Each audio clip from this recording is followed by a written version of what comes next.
Mesdames, Mesdemoiselles et Messieurs, c'est un réel plaisir pour moi de vous parler en ce matin. Et ça fait un peu longtemps que je ne suis pas venu devant la caméra pour vous parler. Ce n'est pas que j'ai oublié ni mon devoir, ni que j'ai oublié mes frères et sœurs, mais il arrive certaines fois que l'inspiration n'est pas là et quand l'inspiration n'est pas là, je ne parle pas. Et aujourd'hui, l'inspiration est revenue. Et c'est pourquoi nous allons un petit peu parler à propos de la parole de Dieu. Mais première chose, d'abord, nous devons nous adresser, avant de nous adresser aux hommes, nous devons nous adresser à Dieu en leur faveur. Prions. Bien-aimé Père Céleste, c'est toi qui as donné ta parole pour que les hommes puissent suivre cette parole. C'est toi qui fais de nous des prédicateurs.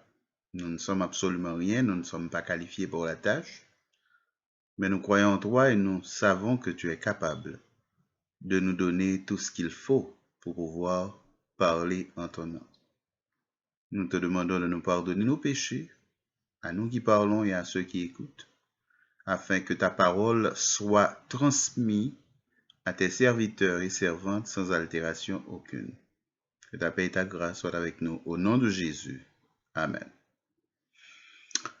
Bien, aujourd'hui, nous allons lire un passage de la Bible qui se trouve dans Matthieu 23 et le verset 15. Je répète pour ceux qui veulent prendre leur Bible, Matthieu 23 et le verset 15. Nous lisons. Malheur à vous, scribes et pharisiens hypocrites, parce que vous courez la mer et la terre pour faire un prosélyte. Et quand il l'est devenu, vous en faites un fils de la géhenne 2 fois plus que vous. Je relis encore. Malheur à vous, scribes et pharisiens hypocrites, parce que vous courez la mer et la terre pour faire un prosélyte, et quand il l'est devenu, vous en faites un fils de la géhenne 2 fois plus que vous. Je n'aimerais pas être à la place des pharisiens. Et cependant, je me demande si quelquefois nous n'agissons pas comme des pharisiens. Avant d'entrer dans le tréfonds de la parole, qu'est-ce que c'était un prosélyte? Nous trouvons plusieurs prosélytes dans la Bible. Ce sont des gens qui étaient attachés au judaïsme, qui suivaient les lois du judaïsme. Il y avait 2 sortes de prosélytes, il y avait 2 sortes de païens, et c'était des païens. Il y avait ceux qui craignaient Dieu, on les appelait les craignants Dieu. Ils venaient au temple, ils respectaient tout, mais ils n'observaient pas les coutumes judaïques. Mais il y avait les prosélytes, c'était comme des convertis aujourd'hui à l'église, mais qui étaient d'origine païenne. Et quand ils entraient à l'église, quand ils entraient dans la synagogue, ils observaient les coutumes, les us et coutumes des pharisiens. Prosélyte c'est un mot grec d'abord qui signifie personne d'origine païenne convertie au judaïsme. Je n'aime pas parler de poètes apporter des feux étrangers à la parole de Dieu, mais il est bon de noter que le poète latin Horace a dit que l'une des caractéristiques du judaïsme, c'est le prosélytisme. Donc, c'était comme leur marque de fabrique. Ils parcouraient monts et vallées, toute la terre, pour faire des disciples. Le problème se trouve ici, c'est que Jésus leur dit, malheur à vous, parce que vous allez chercher les disciples partout la terre, c'est bien, mais quand ils sont devenus des disciples, vous en faites des enfants de la géhenne 2 fois plus que vous. Quel malheur. Nous avons aussi un diacre dans l'église apostolique qui s'appelait Nicolas. Oh, Nicolas, nous parlons français. L'anglais maintenant prend la place du français quelque part. Qui s'appelait Nicolas. Vous pouvez vérifier dans Actes 6, verset 6. Nicolas était un diacre, un prosélyte qui venait d'Antioche. Ok, Nicolas était l'un des diacres. Donc, c'était un prosélyte. Il est devenu chrétien, bien entendu. Il est devenu l'un des 7 diacres de l'église primitive. Vous vous en souvenez, ou bien allez dans Actes, vous allez voir qu'il y avait 7 diacres dans l'église primitive, parmi lesquels Philippe et ce Nicolas.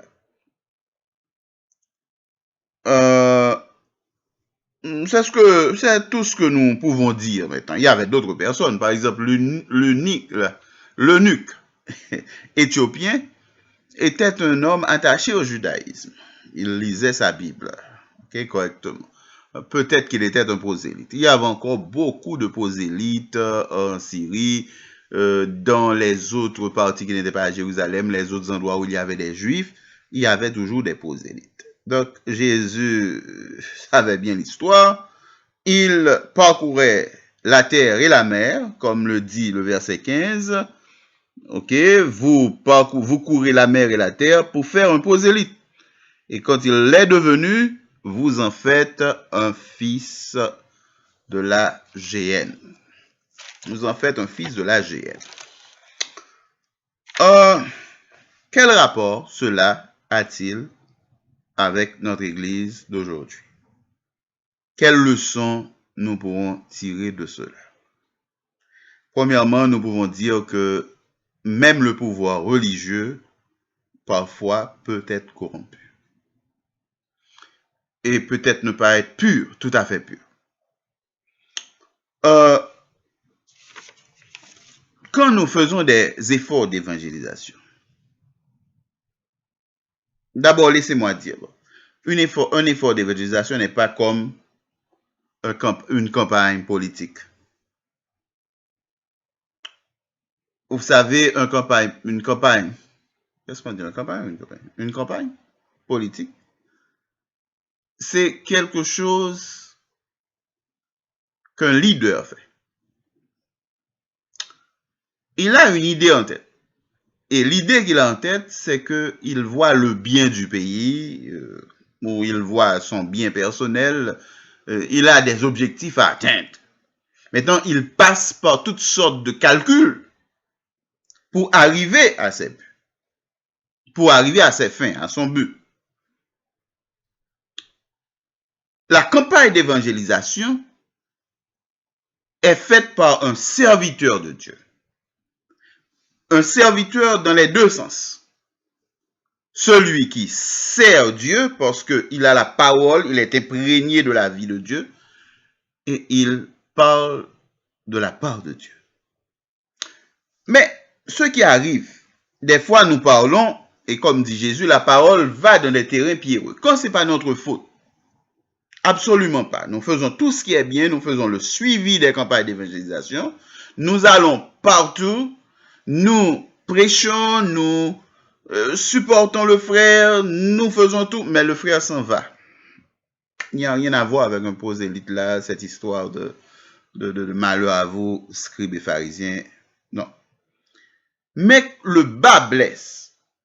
Quand, arrivé à un certain moment donné, quand la personne est convertie, entre guillemets, une personne vraiment convertie ne s'en va pas. Mais il pourrait devenir converti si le dirigeant, le leader, entre guillemets, le serviteur, faisait bien son travail. Ce qui arrive, c'est que le plus souvent, ce qu'ils observent dans notre comportement quand nous sommes à l'église et ce que nous disons dans les campagnes d'évangélisation deviennent deux choses différentes. Et quand maintenant le nouveau converti, entre guillemets, voit que ce qu'il a entendu et ce qu'il voit Aujourd'hui, à l'église, c'est deux choses différentes. Il est troublé, il s'en va. Il devient une brebis égarée. Le juif, le pharisien faisait la même chose. Il parcourait mer, terre, monts, vallées pour pouvoir faire d'un païen un juif ou un prosélyte ou quelqu'un qui sert Dieu ou quelqu'un qui est appelé à servir Dieu. Et quand cette personne devient, on le méprise. Il le regarde de haut, il n'a pas le même droit que lui, il est assis une part dans l'assemblée, l'autre est assis de l'autre part, ils enseignent quelque chose, il n'a pas le droit d'enseigner, parce qu'il n'est pas un docteur de la loi, etc. On le méprise, on parle de lui, on ricane, et à ce moment-là, ils en font un fils de la GN deux fois plus que cette personne réagit, il a ses doigts, blablabla, et c'est le chaos. Voilà ce qui arrivait aux pharisiens. Maintenant, à l'église aussi, vous savez que quand nous ne prenons pas soin des brebis correctement, eh bien, ce qui arrive, c'est que nous en faisons des fils pour la GN aussi. Et ça, c'est malheur à moi, malheur à vous, en tant que dirigeant. Et je ne parle pas seulement aux dirigeants, parce que la nouvelle approche de l'évangile apportée par Jésus, c'est pas une question de dirigeants, de leaders et de subalternes. Nous sommes tous égaux. Seulement, il y a ceux qui sont préposés à une charge plus élevée pour contrôler comment l'église va, la température de l'église, la marche de l'église. Mais Dieu veut faire de nous un peuple de sacrificateurs. Quand vous prenez cela, Jésus dit, non pas aller faire des membres d'église, c'est-à-dire des gens qui viennent s'asseoir et qui écoutent, non. Allez faire de toutes les nations des disciples, les baptisant au nom du Père, du Fils et du Saint-Esprit. Et enseignez-leur ce que je vous ai prescrit. C'est-à-dire, faites-les devenir de la même façon que vous. Et je ne vais pas aller trop loin pour qu'on ne dise pas que je suis en train de troubler l'Église. Je ne parle pas aussi de l'Église en tant qu'un fait que je connais exactement voilà ce qui est arrivé dans telle Église ou voilà ce qui est arrivé dans telle dénomination, dans telle partie de la dénomination. Non, j'en parle en général. J'ai commis des erreurs aussi à une certaine fois. Je n'ai pas fait le suivi qu'il fallait quand des personnes sont entrées à l'église. C'est cette négligence. Parce que pourquoi nous faisons des efforts d'évangélisation, par exemple, 300 000 personnes se baptisent dans le monde entier. Demain matin, après un mois, quand nous allons les chercher, les 300 000 deviennent 100 000. Après, les 100 000 deviennent 10 000. Après ça, il n'y a que 1000 qui restent comme si c'est une crème qui reste, qui ne sont pas vraiment meilleurs que ceux qui sont partis, mais qui peut-être avaient un encadrement beaucoup plus fort ou une compréhension beaucoup plus exacte de ce qu'ils faisaient de leur engagement. Mais il y a des personnes qui sont faibles à l'église. Et quand ils rentrent à l'église, il faut que quelqu'un aille les soutenir. Ce sont des bébés spirituels. Tout le monde ne peut pas manger de la nourriture solide.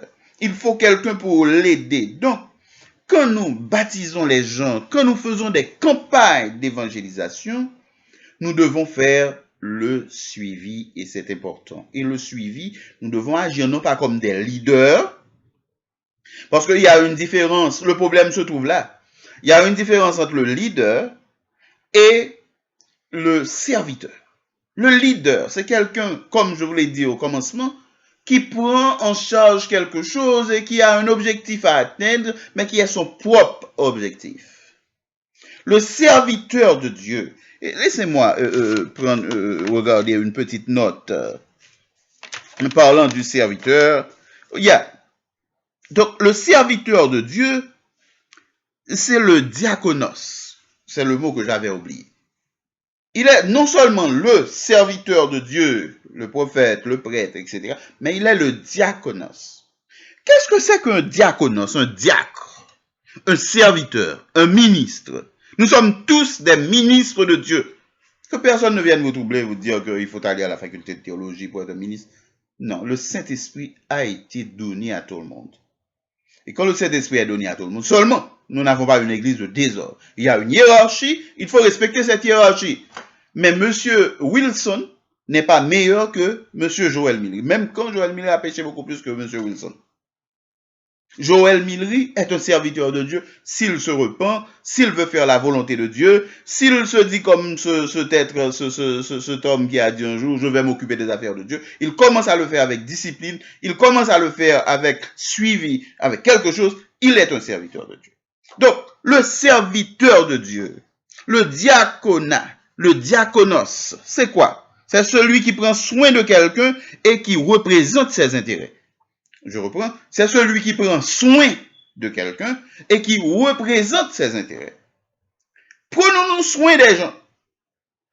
Est-ce que nous représentons leurs intérêts? Ne sommes-nous pas les premiers à les critiquer, les premiers à dire, bon, c'est ça, convertir. Celui-là n'est pas converti, celui-là a fait quelque chose. Allons-nous, comme Jésus l'a dit, à part, si ton frère a péché, va avec lui et lui seul et parle avec lui. Je vais vous dire quelque chose que je n'ai jamais dit auparavant. Quand j'étais dirigeant de l'église, c'est pas toutes les choses que j'ai entendues que j'ai rapportées au comité. Une fois, un frère est venu me dire, mon frère, j'ai péché. Je ne vais pas vous dire quel péché. Mais c'était un péché grave, un péché assez grave. Oh, il était en train près de se tuer, etc. Il est mauvais. Je lui ai dit, mon frère, moi aussi j'ai péché. On ne peut pas jeter la première pierre sur toi. Ce que nous allons faire, voilà ce que la Bible dit. Nous allons nous asseoir. Dis-moi, est-ce qu'il y a eu un scandale? Est-ce que c'est quelque chose entre vous et l'autre personne que vous avez offensé? Oui. So, vous avez appelé l'autre personne pour moi. Est-ce qu'il est décidé qu'elle vous pardonne? Oui. Est-ce que vous êtes décidé à prendre le chemin d'avant? Ok, maintenant, je vais vous suivre. Je ne vais pas parler de cela au comité. Si une deuxième ou une troisième personne vient me dire, ah, frère un tel a péché, ça c'est une autre affaire, nous allons au comité. Donc, il y a des fois, et il y a un autre frère encore qui est venu me dire la même chose auparavant. Je lui ai dit, mon frère, nous prions ensemble. Et ce frère est devenu un magnifique dirigeant, un homme discipliné, un homme que Jésus a pardonné. Car celui à qui on en a pardonné beaucoup, c'est celui-là qui vous aimera le plus. Vous savez? Donc, nous sommes parfois des propos justes. Et c'est ce qui est arrivé aux pharisiens. Donc, pour finir, je ne voudrais pas que notre église, ok, devienne une église pharisiaïque, une église de pharisiens. Parce que nous sommes des serviteurs. Nous sommes appelés à prendre soin de notre peuple. Et Dieu sait, Dieu me pardonne toutes les fois que je n'ai pas pris soin de mon peuple comme il le fallait. J'ai fait j'ai fait beaucoup d'efforts pour le faire. Mais je vous en supplie, ne courez pas le risque de vous entendre dire par Jésus, malheur à vous. Vous allez chercher des gens partout pour les faire entrer à l'église. Et quand ils sont à l'église, vous en faites des enfants de la GR. Et parfois, nous les corrompons. C'est de la corruption, parfois. Et une corruption qu'on ne trouve pas dans le monde. Et nous leur apprenons à faire des choses qu'ils ne faisaient pas dans le monde. Donc, il est temps que nous soyons sérieux. Il est temps que nous devenions plus sérieux. Il est temps que nous prenions en main et avec discipline l'œuvre de Dieu. Vous êtes des serviteurs de Dieu, non pas des leaders. Vous êtes des serviteurs de Dieu. Vous êtes des serviteurs du peuple, non pas des leaders. Vous êtes des serviteurs de vos frères. Vous êtes le gardien de votre frère. Vous n'êtes pas le leader de votre frère. Quelle que soit la place que vous occupez à l'église, vous êtes le serviteur. Malheur à vous, scribes et pharisiens hypocrites. Vous courez la mer et la terre pour faire des prosélytes. Et quand ils sont devenus des prosélytes, vous en faites des enfants de la GN. Que ceci ne soit pas pour les adventistes et particulièrement pour moi en tant que dirigeant. Que Dieu vous bénisse. Amen.